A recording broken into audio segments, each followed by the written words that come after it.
Fail ही हो रहे हैं। और जब मौका मिलता था तो मुझसे भी उन्होंने मांग करी, मुझसे पहले कभी चौधरी अजीत सिंह जी से भी मांग की होगी। और ये कड़वी सच्चाई है कि जिस क्षेत्र ने इस देश के सर्वश्रेष्ठ विचारक दिए देश को, किसान दिए देश को, और खिलाड़ी भी दिए देश को, वहां संसाधनों का अभाव था। इसी गांव मलकपुर ने अपनी एक पहचान बनाई। खिलाड़ियों ने, उनके गुरु, उनको शिक्षा देने वाले, प्रशिक्षण देने वाले, प्रेरणा देने वाले, उनके परिवार के लोग, जिनको लगता भी होगा ना जाने बच्चे क्या करेंगे, लेकिन कभी बच्चों की जिद मानी, कभी खुद के विवेक से बच्चों को कहा कि नहीं, खेलते रहो, नाम कमाओगे, रोशन कमाओगे, करोगे। और पूरे क्षेत्र के ओर से, जनता के ओर से भी उनकी पीठ आप लोगों ने समय समय पर थपथपाई होगी कि 3 अर्जुन अवार्डी इसी गांव से, रानी लक्ष्मीबाई विजेता अंशु तोमर भी इसी गांव से है। और राष्ट्रीय और अंतर्राष्ट्रीय स्तर पे ये माना जाता है कि कई प्रतिभाशाली खिलाड़ी एक गांव ने पैदा किए। शायद पर कैपिटा बेसिस पे तो देश में सबसे अव्वल गांव मलकपुर माना ही जाना चाहिए। यहां मिल भी है। चौधरी अजीत सिंह जी भी चाहते थे कि क्षेत्र में नए काम मिले, नए अवसर मिले। और आज के दिन जब मैं मलकपुर में इस कार्यक्रम में आया हूं, इससे पहले चौधरी अजीत सिंह जी को ही समर्पित एक नया नवीन केंद्र की स्थापना हुई है। 5 करोड़ की लागत से गारमेंट और अपैरल इंडस्ट्री का चौधरी अजीत सिंह जी के नाम से केंद्र, आज उसका उद्घाटन हुआ।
निःशुल्क प्लान बनाया।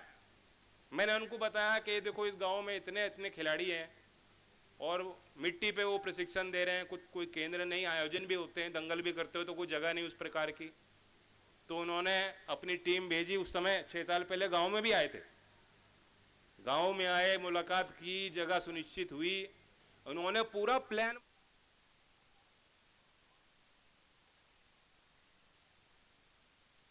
और आर्किटेक्ट वो काम के हिसाब से फीस नहीं लेते, उन्होंने कितना समय दिया उस हिसाब से फीस लेते हैं। 6 साल तक इन्होंने प्लान बहुत अच्छा बनाया, मुझसे ये भी नहीं मांगा, कहा कि वो खर्चा हमारा कहां से पूरा होगा। 6 साल पहले मैंने इनको क्या दिया था, चिंता ना करो, अभी हमारे पास संसाधन नहीं है, हम लोग सरकार में नहीं थे। मैंने कहा लेकिन ये करना है, कैसे इसको करेंगे, सही समय पे सारी चीज अपने आप होती चली जाएंगी। तो मुझे खुशी है, अभी भी यहां कुछ आपको दिखाने को नहीं है, आज तो एक इच्छा शक्ति का इजहार कर रहे हैं हम लोग। एनएसडीसी ने यहां दान की प्रक्रिया शुरू की है, यहां सरकारी खर्चा नहीं हो रहा, सारा का सारा जो धन जुटाया जाएगा वो सीएसआर के माध्यम से, दानदाताओं के माध्यम से जुटाया जाएगा। और मैं आपको कह रहा हूं कि 6 साल से हम लोग इसी में लग रहे थे, अब मैं ऐसी स्थिति में पहुंच गया हूं कि देश और विदेश के सेठ मुझसे मिलने आते हैं। तुम मुझे क्या मांगना, मैं तो मलकपुर की मांग रखूंगा उनके सामने और उनको बताऊंगा 7 करोड़ की लागत का अनुमान होगा, 7 करोड़ की लागत से यहां स्टेडियम बनेगा। ठीक है,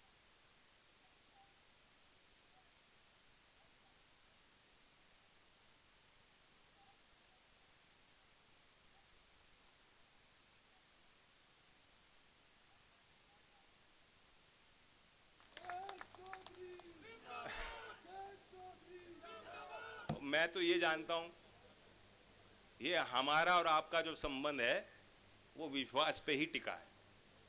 तो भले अभी आपको यहाँ ईंट ना दिख रही हो, मैं जानता हूं चौधरी साहब को भी यूं ही मानते थे कि चौधरी साहब ने कह दी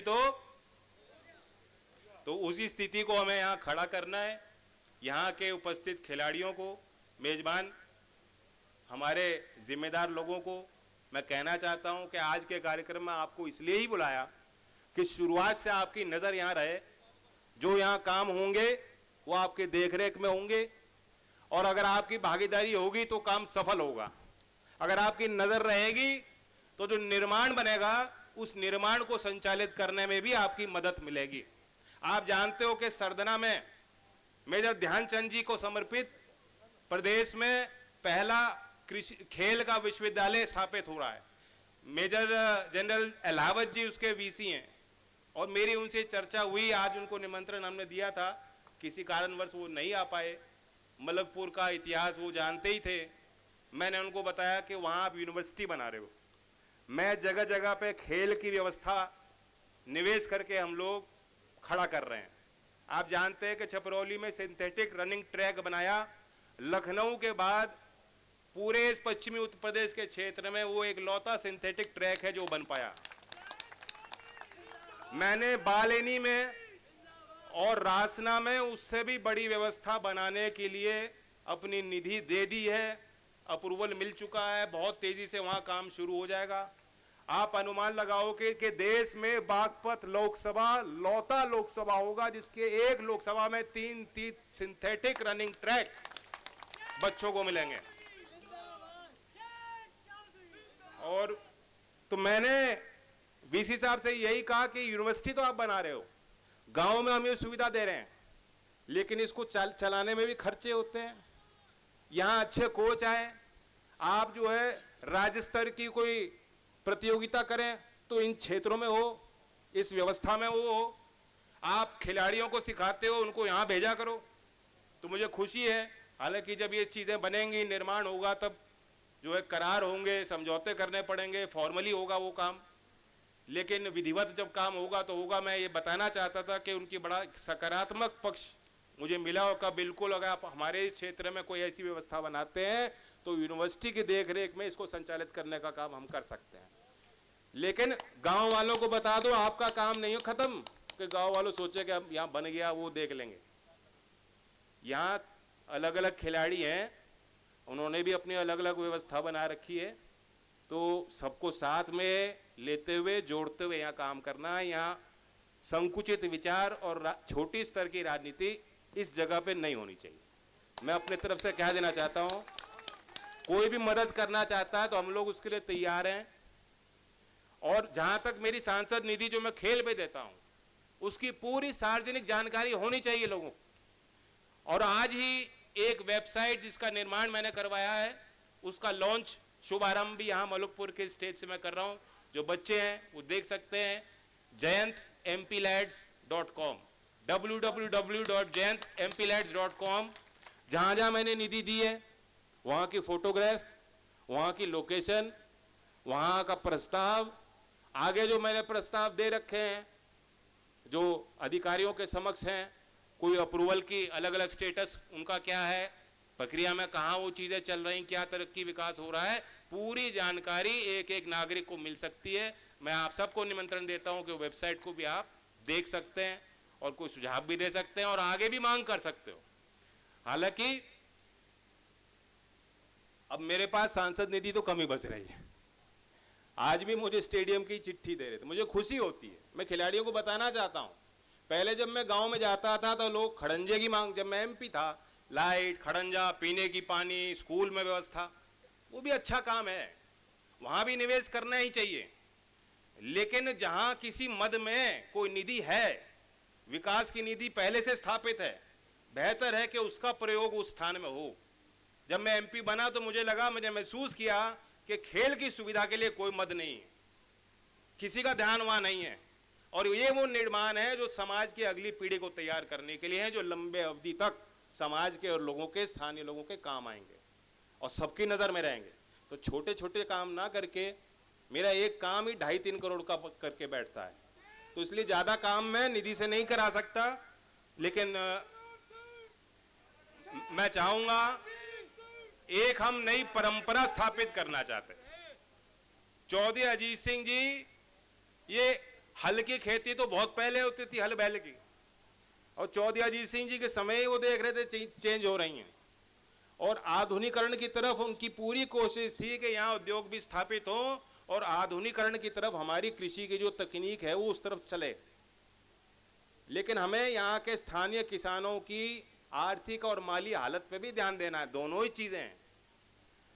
हमारे पास वो पूंजी नहीं कि हम निवेश कर सकें बेहतर खेती करने के लिए, लेकिन हर पीढ़ी चाहती है कि अगली पीढ़ी कुछ उद्धार करे, अच्छा काम करे, जो हम लोग काम नहीं कर पाए हमारे बच्चे हमसे और बेहतर करें। ये हर पिता और माता की भावना होती है। तो चौधरी अजीत सिंह जी की भी अपने क्षेत्र के लिए, क्योंकि एक परिवार के तौर पे आपको देखते थे, उनकी नज़र में उनकी भी इच्छा थी कि बागपत की अगली पीढ़ी कुछ अच्छा काम करे। और मुझे लगता है कि आज जो अपैरल का केंद्र हमने स्थापित किया, अभी पीएम सेतु 60,000 करोड़ की योजना बनी है। परसों ही उत्तर प्रदेश सरकार ने, कौशल विकास मंत्रालय ने उसकी आरएफपी जारी कर दी और पहले चरण में 8 समूह लिए गए हैं।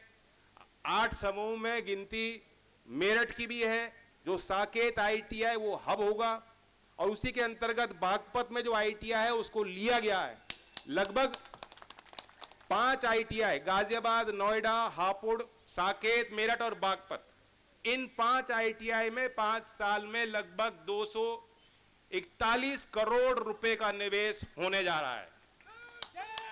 बीते दिनों आपने देखा कि सरदार पटेल कृषि विश्वविद्यालय में मैं आईआईटी को लेके आया हूं, और मेरी कोशिश है कि ये जो आईटीआई है, आने वाले समय में देश के जो बड़े बड़े ब्रांड हैं, टाटा से लेकर सुजुकी, गूगल से लेकर आईबीएम, गूगल और आईबीएम का नाम भी आईटीआई के बिल्डिंग में लग जाएगा, ताकि वहां जो बच्चे पढ़ रहे हैं उनको आधुनिक शिक्षा भी मिले, प्रशिक्षण भी मिले, और जो सर्टिफिकेट उनको मिलेगा वो इंडस्ट्री वालों को पता होगा कि ये अव्वल दर्जे का ये कामगार है, इसे अपना काम मालूम है, इसके अंदर वो हुनर है। आज जो हमें जरूरत है वो उस जरूरत को पूरी करता है। आने वाले समय में कठिनाइयां होंगी, निश्चित होंगी। दुनिया में क्या होने जा रहा है, क्या हो रहा है, हमें और आपको ज्यादा पता नहीं, लेकिन बागपत है ये, यहाँ तो पूरे देश विदेश की खबर रहती है, नजर रहती है। मुझे भी आप सुझाव देते रहते हो समय समय पे। एक बात तो सच्ची है, आज हमारा देश अपने पांव पे खड़ा है। आज हमारे देश को आत्मनिर्भर ही नहीं, देश विकसित कैसे होगा, इसके लिए ठोस योजना भी बनाई जा रही है और सबका समावेश करते उनको लागू करने की भरपूर कोशिश हो रही है। और जब तक हम सोचेंगे नहीं, ठानेंगे नहीं, निश्चय नहीं करेंगे, तो काम जमीन पर कभी उतरेगा नहीं, वो हकीकत नहीं है। तो सबसे पहला काम, लक्ष्य हमारा ऊपर रहना चाहिए।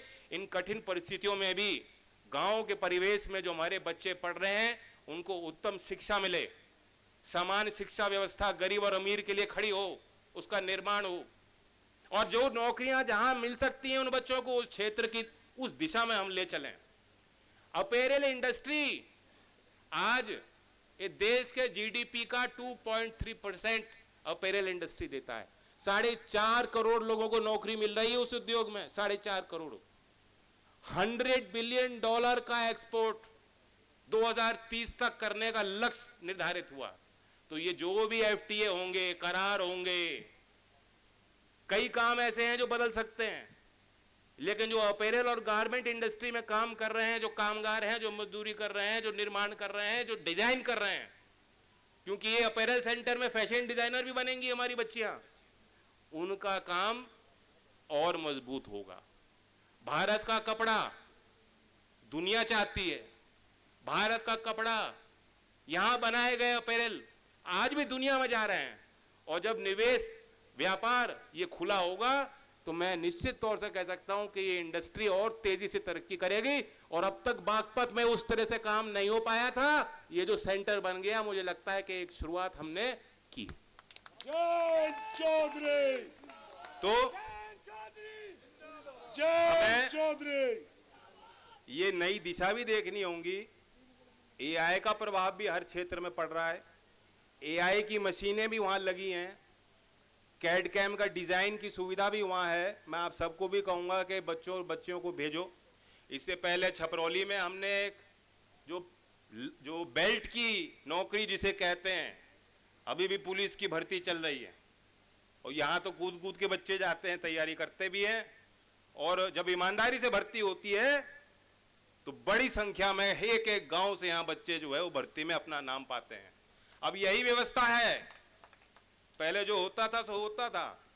अब हम लोग जानते हैं, यहाँ का प्रतिभाशाली नौजवान जानता है कि वो नौकरियों में उनकी गिनती बढ़ चढ़कर बड़े पैमाने पे हो रही है, लेकिन उनको भी प्रशिक्षण देने के लिए छपरौली में हमने एक केंद्र बनाया था। तो जगह जगह इस प्रकार के अलग अलग प्रयास हो रहे हैं। कनेक्टिविटी बेहतर हो रही है, रेल की हो, सड़क की हो, लेकिन मैं तो चाहता हूं कि जो हमारे दिल का जुड़ाव है, जो हमारे दिल के बंधन है, जो हमारे खून के विश्वास के नाते हैं, वे कभी कमजोर नहीं होने चाहिए। तो ये लोकदल के, चूंकि यहाँ बड़ी जमात यहाँ है, हमारे कार्यकर्ता मैं देख रहा हूँ सबके चेहरों पे खुशी भी है। और अभी क्योंकि अपने अपने छोटे चुनावों की भी लोग तैयारी कर रहे थे तो अपने स्तर से मेहनत कर रहे थे, लेकिन अब विधानसभा भी है, तो मैं कोशिश हम सबकी ये रहनी चाहिए कि लोकदल की संख्या इस आगामी चुनाव में कैसे बढ़ा के दोगे। याद करो चौधरी अजीत सिंह जी जो बात करते थे यूपी के लिए, पश्चिमी यूपी के लिए, वो कहते थे 25 हमें विधायक दे दो। तो इस प्रकार से भी रणनीति, बागपत के लोग सिर्फ बागपत की 3 सीट नहीं लड़ाएंगे जिले की, यहाँ का आदमी तो जहां जहां यूपी में हमें मौका मिलेगा और लोकदल का चुनाव चिन्ह तो लड़ेगा ही, एनडीए का भी जहां चुनाव चिन्ह होगा वहां भी मेहनत करने में आप लोग सक्षम हो। तो गांव गांव में जाके टोली बनाइए, जिम्मेदार लोगों को चिन्हित कीजिए, और जो पुराने कार्यकर्ता हैं, जैसा अभी प्रधान जी कह रहे थे सोना है चांदी है, आप तो सोना हो, लेकिन चांदी भी तो चिन्हित करो। अब अगली बारी कौन काम करेंगे? तो नए बच्चों को, नए लोगों को, नई बच्चियों को तैयार कीजिए, राजनीतिक व्यवस्था में उनकी रुचि बनाइए, आना जाना शुरू करें। वो उनके मुद्दे भी अलग हैं। आज मुझे अवसर भी मिल रहा है आपके आशीर्वाद से, जो मुझे जिम्मेदारी मिली है उसका सीधा ताल्लुक उन्हीं नौजवानों से है। आज मैं स्कूल में जाता हूं, बेहद खुशी होती है देख करके किस प्रकार से नए विचारों के साथ बच्चे काम कर रहे हैं। आज इन बच्चे जो यहाँ खेल रहे हैं इनको देख के मुझे खुशी हो रही है। इनका ध्यान इस तरफ नहीं है मंच की तरफ, वो अपने बच्चे खेल में मग्न हैं, लेकिन उनकी जीवन की अवस्था उम्र के हिसाब से बिल्कुल सही कर रहे हैं। ये मेहनत करने की उनकी उम्र है, हम लोग हैं इन्हीं के लिए काम कर रहे हैं।